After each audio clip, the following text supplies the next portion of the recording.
Les Chinois, qui sont ceux qui vont le plus vite, qui sont les plus pragmatiques, plutôt que de chercher un vaccin ou une nouvelle molécule qui soigne le coronavirus, on fait ce qu'on appelle du repositioning, c'est-à-dire tester les molécules qui sont anciennes, qui sont connues, qui sont sans problème de toxicité, pour les tester contre leur nouveau virus.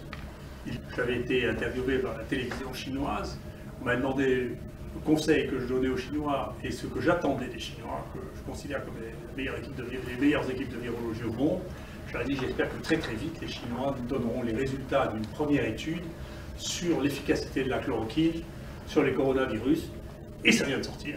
Donc c'est efficace sur les coronavirus, avec 500 mg de chloroquine par jour, pendant 10 jours. Il y a une amélioration spectaculaire, et c'est recommandé pour tous les cas cliniquement positifs d'infection à coronavirus chinois. Donc c'est une excellente nouvelle, c'est probablement l'infection respiratoire la plus facile à traiter de tout, la moins. Et la seule chose que je vous dis, faites attention, il y aura bientôt plus de chloroquine dans les pharmacies. Pour un vaccin dont on a la preuve sous les yeux qu'il ne marche absolument pas.